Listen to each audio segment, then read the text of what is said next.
नमस्कार दोस्तों।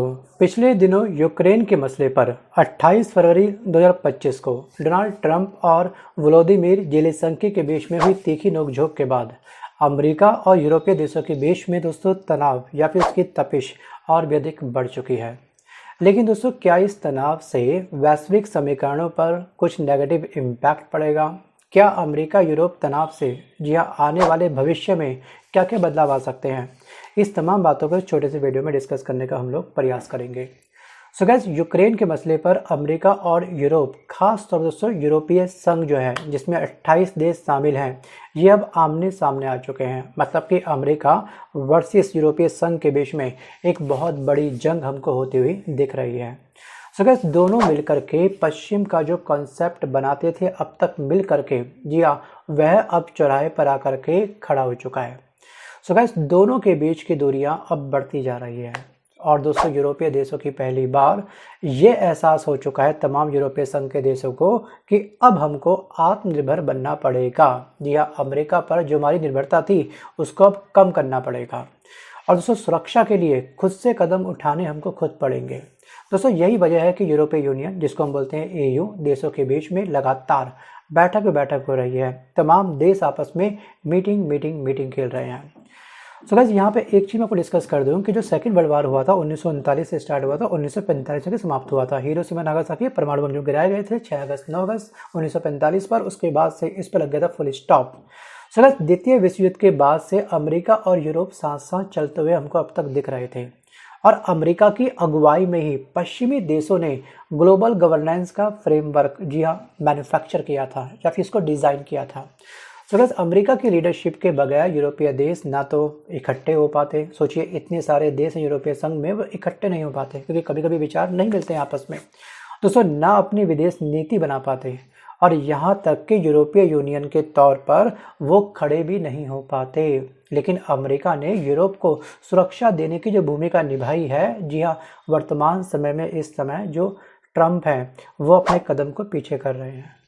उन्होंने ये साफ साफ कहीं ना कहीं अप्रत्यक्ष रूप से टैरिफ के माध्यम से ये बोल दिया है कि आप अपना अपने हिसाब से देखो। जी हाँ, फिलहाल मैं केवल अपना मेक अमेरिका ग्रेट अगेन का जो मैंने आंदोलन अपने देश के अंदर चला रखा है, अपने देश को सशक्त बनाने को लेकर के जो मैं मुहिम चला रहा हूँ, मैं केवल उस पर फोकस करूँगा। सो गाइस, इसका आपने एग्जांपल देखा कि किस तरह से इन्होंने, जब यूक्रेन के राष्ट्रपति जेलेंस्की के साथ में ट्रंप ने मुलाकात करी थी, उसके 3 दिन बाद ही उन्होंने जो सैन्य शक्ति जो अब तक प्रोवाइड कर रहा था अमेरिका यूक्रेन को, उस पर लगा दिया फुल स्टॉप।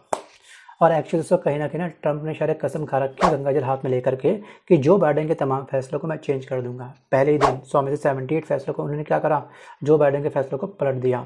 और अब तक दोस्तों, जो अमेरिका सपोर्ट कर रहा था ना यूक्रेन को, अमेरिका के उस समय राष्ट्रपति थे जो बाइडेन। सोचिए, और सीधे जैसे ही ट्रंप आए, बस उन्होंने अपने देश की अर्थव्यवस्था को स्ट्रांग करने को लेकर कदम उठाने शुरू कर दिए। चाहे वो टैरिफ के रिगार्डिंग हो, चाहे दोस्तों का USAID की जो फंडिंग थी उसको रोकना हो, चाहे दोस्तों AB5 वीज़ा की जगह पर जी हाँ गोल्ड कार्ड लाना ही क्यों ना हो, या फिर अपने देश से जितने भी अवैध प्रवासी हैं उनको बैक टू बैक डिपोर्ट करना क्यों ना हो, और अपने देश के अंदर जी हाँ रोजगार सृजित करना क्यों ना हो डिपोर्ट के माध्यम से।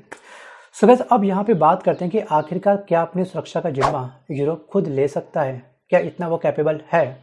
सो गाइस, अमेरिका में ये सवाल पहले से उठता रहा है कि आखिरकार वे कब तक यूरोप को ढोता रहेगा।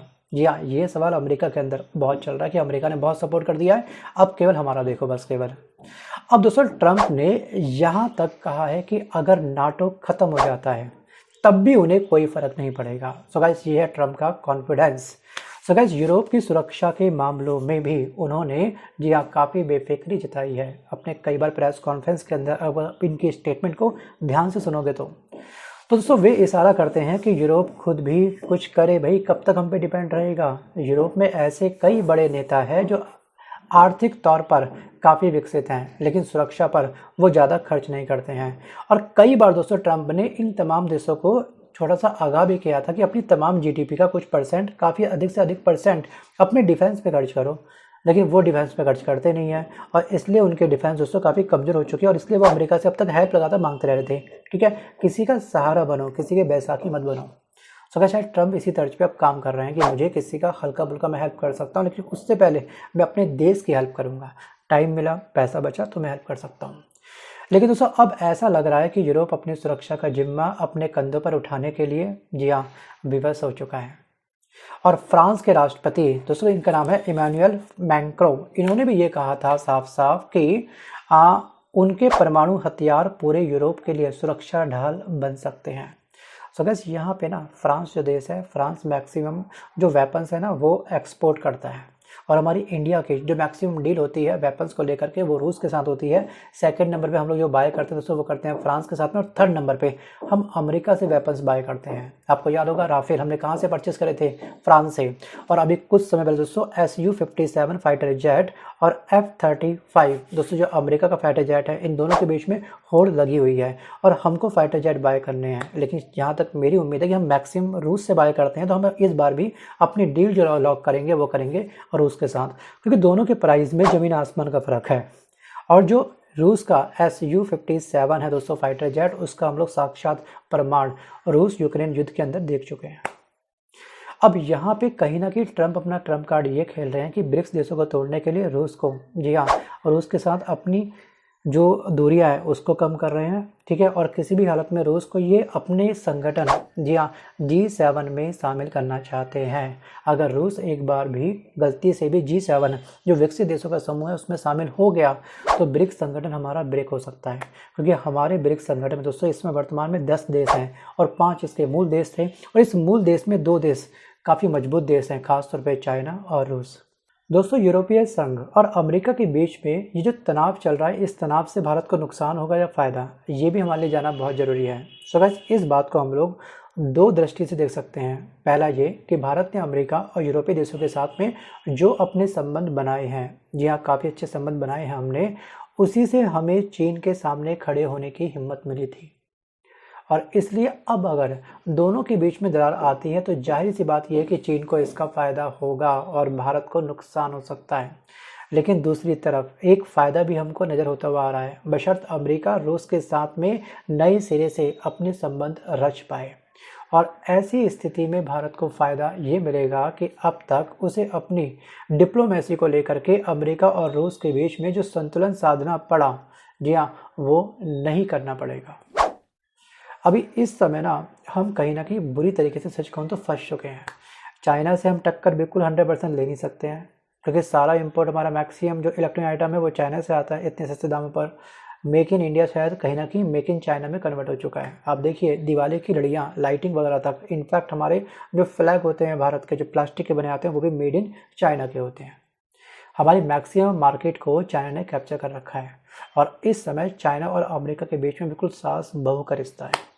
और इस समय आपको याद होगा कि पनामा वाले एरिया में कहीं ना कहीं, जी हाँ, चाइना का आधिपत्य थोड़ा बहुत स्थापित हो चुका है। और इस बात को लेकर के अमेरिका के जो राष्ट्रपति हैं ट्रंप कई बार बोल चुके हैं कि हम पनामा का टेक ओवर लेने वाले हैं, पनामा को अपने कब्जे में पकड़ लेंगे। और उसके अलावा दोस्तों को याद होगा प्रशांत क्षेत्र में, प्रशांत महासागर क्षेत्र में काफ़ी हद तक चाइना ने अपना कब्जा स्थापित कर चुका है। जो वाटर पॉलिसी है उस पर अपना, जी हाँ, रूल इसके अब काफ़ी हद तक चलने स्टार्ट हो चुके हैं। तो मतलब कि कहीं ना कहीं चाइना को ख़त्म करने का अमेरिका के राष्ट्रपति डोनाल्ड ट्रंप का शायद एक बहुत बड़ा कदम हो सकता है जो ये कर रहे हैं इस समय। टैरिफ एक शीत युद्ध इन्होंने पूरे वैश्विक स्तर पर छेड़ दिया है। अब दोस्तों बात करते हैं कि आखिरकार डोनाल्ड ट्रंप ने अभी हाल ही में जो हमारा WHO है, वर्ल्ड हेल्थ ऑर्गेनाइजेशन, जी हाँ, इससे इन्होंने क्विट कर दिया है। इसको देने वाले अनुदान को ट्रंप ने बंद कर दिया है। क्यों? क्योंकि उसके पीछे की वजह आप जानते हैं कि 2019 में जब कोविड आया था, 2020 में फाइनली एक न्यूज़ निकल के सामने ये आई थी कि कहीं ना कहीं WHO ने, जी हाँ, वुहान शहर से जो ये वायरस रिलीज़ हुआ था, इस न्यूज़ को पूरे वर्ल्ड से छुपा के रखा। जब बहुत पीक पे वायरस पहुंच गया, जब मौत का तांडव शुरू हो गया, उसके बाद WHO ने इसको एक्सेप्ट किया कि हाँ, इसको हम लोग पैंडेमिक मतलब वैश्विक महामारी घोषित कर सकते हैं। सोचिए। और इस बात को लेकर अमेरिका काफ़ी लंबे समय से खफा था। जैसे दोस्तों सरकार परिवर्तित हुई, जो बाइडेन गए, ट्रंप आए और ट्रंप ने बिल्कुल ही, जी हाँ, 10 दिन बाद अपना यही एक्शन लिया कि मैं WHO को फंडिंग नहीं दूंगा। इनफैक्ट नाटो से भी फिलहाल दोस्तों अमेरिका अपने कदम पीछे कर रहा है। सो गाइस 1949 में आपको याद होगा कि नाटो अमेरिका की लीडरशिप में ही बना था, क्योंकि नाटो को जो बनाया है ना कहीं अमेरिका ने बनाया है। और जो यूरोपीय संघ जिसमें 28 देश शामिल हैं, इन सबको जो एकजुट ला करके जो ये संघ बनाया, इसमें भी अमेरिका का योगदान काफ़ी अधिक है। तब यूरोपीय देश दोस्तों काफ़ी कमज़ोर थे, लेकिन अब स्थिति काफ़ी बदल चुकी है। लगातार दोस्तों सब व्यापार करके अपना अपना फ़ायदा देख रहे हैं, प्रॉफिट उठा रहे हैं और उस प्रॉफिट का अपने डिफेंस के ऊपर खर्च नहीं कर रहे हैं। और कहने कि ट्रंप का ये कहना बिल्कुल सही है, डिफेंस में थोड़ा बहुत खर्च कर लो। अब दोस्तों अमेरिका ये चाहता है कि यूरोपीय देश अपनी सुरक्षा की ज़्यादा जिम्मेदारी खुद उठा लें। लेकिन अगर अमेरिका और यूरोप के बीच की दूरियां इसी तरह से बढ़ती रहेंगी तो नाटो के अस्तित्व पर सवाल जरूर खड़ा हो सकता है। एक बहुत बड़ा क्वेश्चन मार्क रेज हो सकता है। जब यूरोप को अपनी सुरक्षा के लिए खुद निवेश करना पड़ेगा तो फिर वो ये सवाल भी उठेगा कि नाटो की ज़रूरत ही क्या है। जी हाँ, जब यूरोप को अपनी सुरक्षा के लिए खुद निवेश करना पड़ेगा इस नाटो को मजबूत करने के लिए, तो उनको दिखाई देगा ना कि वास्तविक रूप से नाटो की आवश्यकता है भी नहीं है, नाटो कुछ करता नहीं करता है। क्योंकि अमेरिका का मानना यह है कि अब फिलहाल नाटो की मुझे आवश्यकता कम से कम नहीं है, मुझे लगता नहीं कि सोच खास अस्तित्व है। बाकी जो मेंबर नाटो में जुड़े हुए हैं आपको रहना रहो, लेकिन मैं नहीं रहने वाला इस ग्रुप के अंदर। और फाइनली नाटो से अब ये अमेरिका के राष्ट्रपति डोनाल्ड ट्रंप बहुत ही जल्द इसको टाटा बाय बाय बोलने वाले हैं। और दोस्तों अब इस बात को समझने का प्रयास करते हैं कि यूरोपीय संघ के तमाम देश जो आपस में बैठक करके वैश्विक स्तर पर जी हाँ एक हल्का सा एक हाइप क्रिएट करने जा रहे हैं युद्ध को लेकर के। क्या सच में ये युद्ध के लायक हैं? क्या ये इतने कैपेबल हैं? तो अमेरिका और जो यूरोपीय संघ है, ठीक है, उसमें मैं मोटा मोटा आपको ओवरव्यू दे दूं। वीडियो को पॉज करके इस स्क्रीनशॉट को आप लोग ध्यान से पढ़ लीजिएगा।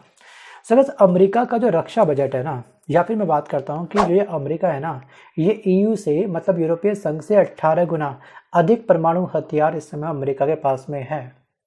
तो हम दोस्तों सच कहूँ तो यूरोपीय संघ फिलहाल अमेरिका से टक्कर नहीं ले सकते। इसके अलावा जो रक्षा बजट है 2023 में मतलब कि लास्ट टू लास्ट ईयर में अमेरिका का रक्षा बजट जी हाँ 832 अरब डॉलर था। कितना था? 832 अरब डॉलर, जो दुनिया में सबसे अधिक है। और वहीं पर जो यूरोपीय संघ में जो 28 देश शामिल हैं दोस्तों, अब शायद इसमें एक देश हट चुका है या एक हटने की कगार में है। तो फिलहाल अभी इसमें 27 देश हो सकते हैं। तो इनका जो कुल रक्षा बजट था ना, वो लगभग 300 से लेकर के 350 अरब डॉलर था इन तमाम देशों का। और वो अमेरिका सिंगल देश, सोचिए 832 अरब डॉलर और यहाँ पर 300 से 350 अरब डॉलर, दोनों के रक्षा बजट में काफ़ी बड़ा डिफरेंस है। अगर हम सैन्य बल देखें तो अमेरिका में कुल सक्रिय सैन्य बल 14 लाख हैं और वहीं पर जो यूरोपीय संघ है इसके जो तमाम सदस्य देश हैं इनके पास में कुल सैनिक बल है 13 लाख। इसमें कुछ खास डिफरेंस नहीं है। लेकिन जब दोस्तों युद्ध छिड़ेगा ना, क्या आपको लगता है कि तमाम 28 देश मिल करके सारी की सारी सैनिक शक्ति जी हाँ इस युद्ध में झोंक देंगे? कुछ दोस्तों सैनिक बल वो अपने देश के लिए सुरक्षा के लिए भी बचा के रखेंगे बॉर्डर पर। ठीक है, रिश्तों में दोस्तों कहते हैं ना, परिवार भले ही एक है, चाचा ताऊ फूफा वगैरह, एक बहुत परिवार बड़ा है, लेकिन अगर कभी संकट आता है तो सभी लोग अपना सब कुछ निकाल करके नहीं देते हैं। अपनी अर्जेंसी के लिए, कोई अर्जेंसी बीमारी के लिए थोड़ा बहुत पैसा बचा के रखते हैं। तो वैसे ही यहाँ पर हर देश थोड़े बहुत सैनिक अपने देश के अंदर बचा करके रखेगा। तो सैन्य बल में अमेरिका 14 लाख, तो आप इसको मान सकते हैं कि यूरोपीय संघ कम से कम 10 लाख अपने सैनिक ही इस युद्ध में खर्च कर सकता है। अब परमाणु हथियार के बारे में तो 2023 के एक अनुमान के अनुसार अमेरिका के पास कुल 5244 परमाणु हथियार हैं। अगर वहीं हम बात करें यूरोपीय संघ की तो केवल फ्रांस के पास ही परमाणु हथियार हैं और वो भी जी हाँ महज 290 के आसपास हैं। कहाँ 5244, कहाँ पर 290 मात्र। इसमें ज़मीन आसमान का फर्क है। वहीं आपको ध्यान रखना है कि जीडीपी अमेरिका की कितनी है और यूरोपीय संघ की जीडीपी कितनी है, उसका स्क्रीनशॉट आपके सामने ये रहा। सो गाइस यहाँ पर अमेरिका की जनसंख्या कितनी है, मतलब आबादी कितनी है, और यूरोपीय संघ की आबादी कितनी है, ध्यान से पढ़िएगा। और क्षेत्रफल वाइज आप इन दोनों का डिफरेंस अच्छे से देख सकते हैं। अब दोस्तों वीडियो को समाप्त करने से पहले मेरा आपसे एक छोटा सा सवाल ये है कि अगर आप भारत के डिफेंस मिनिस्टर हो या अगर आप भारत के सुरक्षा मंत्री हो तो आप फाइटर जेट की जो डील होगी वो किसके साथ लॉक करेंगे? F-35 का बाय करोगे जिसका प्राइस 280 मिलियन से लेकर के 115 मिलियन डॉलर के आसपास है जी हाँ, या फिर आप लोग Su-57 को जी हाँ बाय करोगे जिसका प्राइस 35 मिलियन से लेकर के 40 मिलियन डॉलर के आसपास है। दोनों के प्राइस में ज़मीन आसमान का फ़र्क है। रिश्तों में भी हमारा इनका ज़मीन आसमान का फ़र्क है। रूस देश हमारे ब्रिक्स देश में शामिल है एक लंबे समय से, जबकि जो F-35 है दोस्तों फाइटर जेट, ये अमेरिका का फाइटर जेट है। और इस समय अमेरिका के साथ हमारे रिश्ते दोस्तों कहीं ना कहीं बहुत ही खट्टे हो चुके हैं। हाथी के दांत दिखाने के कुछ और थे, खाने के कुछ और थे। वो अलग बात है कि मोदी जी जब अमेरिका जाते हैं तो आपस में गले मिलते हैं, हाथ मिलाते हैं तगड़े तरीके से, लगता है कि जैसे जय वीरू आपस में हो। उनकी दोस्ती भी शायद इनकी दोस्ती के आगे फेल हो सकती है। तो गाइस ये सब कहने का एक बहुत बड़ा दिखावा था, मुझे ऐसा लगता है। बाकी आपके विचार स्वतंत्र हैं, कमेंट बॉक्स ओपन है, जितना आपको बोलना है बिंदास आप बोल सकते हो। अब दोस्तों दूसरा मेरा सवाल ये है कि डोनाल्ड ट्रंप ने जो अपने देश को मजबूत करने के लिए या फिर मेक अमेरिका ग्रेट अगेन के आंदोलन को और भी सशक्त बनाने को लेकर के जो उन्होंने AB5 वीज़ा का जो प्रोग्राम था उसकी जगह पर ये जो लेके आए हैं गोल्ड कार्ड, जिसके तहत कोई भी देश का कोई भी अमीर व्यक्ति अगर अमेरिका के अंदर 40 करोड़ रुपए का इन्वेस्टमेंट करता है तो ये उसको प्रोवाइड कर देंगे दोस्तों, क्या, गोल्ड कार्ड। और दोस्तों यहाँ पे अमेरिका केवल अकेला देश नहीं है जो पैसों के बदले अपने देश की नागरिकता किसी अमीर व्यक्ति को सौंप देता हो।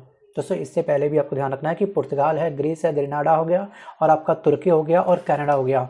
ये तमाम देश भी दोस्तों जी हाँ इन्वेस्टमेंट के बदले अपने देश की नागरिकता उस अमीर व्यक्ति को सौंप देते हैं। और यहीं पर इन्होंने करा है साफ साफ डोनाल्ड ट्रंप ने भी, जो AB5 वीज़ा था जिसकी शुरुआत 1990 से हुई थी और इसके तहत कोई भी अमीर व्यक्ति अमेरिका के अंदर अगर 8.75 करोड़ रुपीज़ का इन्वेस्टमेंट करता है, अमेरिका में कोई भी बिजनेस खड़ा कर देता है, कोई भी फैक्ट्री स्थापित कर देता है, तो उसको बाय डिफ़ॉल्ट ये वीज़ा मिलता था, AB5 वीज़ा। इसी के बिहाफ पे कुछ साल बाद उसको मिलता था ग्रीन कार्ड और उसी के बिहाफ पे उसको मिल जाती थी कुछ साल बाद क्या, PR, वहाँ की नागरिकता। सो गाइस आज के इस वीडियो में बस केवल इतना ही, ठीक है। और यहाँ पे आप मुझे अपना कंक्लूजन लिख करके कमेंट बॉक्स के माध्यम से पक्का भेजोगे कि ये उचित समय है कि तमाम यूरोपीय संघ के जितने भी 28 देश हैं, जितने भी ब्रिक्स देश हैं, मिल करके क्या वो ट्रंप से टक्कर लेने के लिए अभी कैपेबल हैं। क्या ये बिल्कुल सही समय है? कोई जल्दबाजी तो ये नहीं है। थिंक अबाउट इट, मंथन करिए, विचार करिए डेप्थ में, जी हाँ, वर्ल्ड लेवल की राजनीति को समझते हुए, उसके बाद ही आप मुझे कमेंट करिएगा। सो गाइस आज के इस वीडियो में बस कर इतना ही, मिलता हूँ जल्द एक नए वीडियो के साथ, तब तक के लिए धन्यवाद।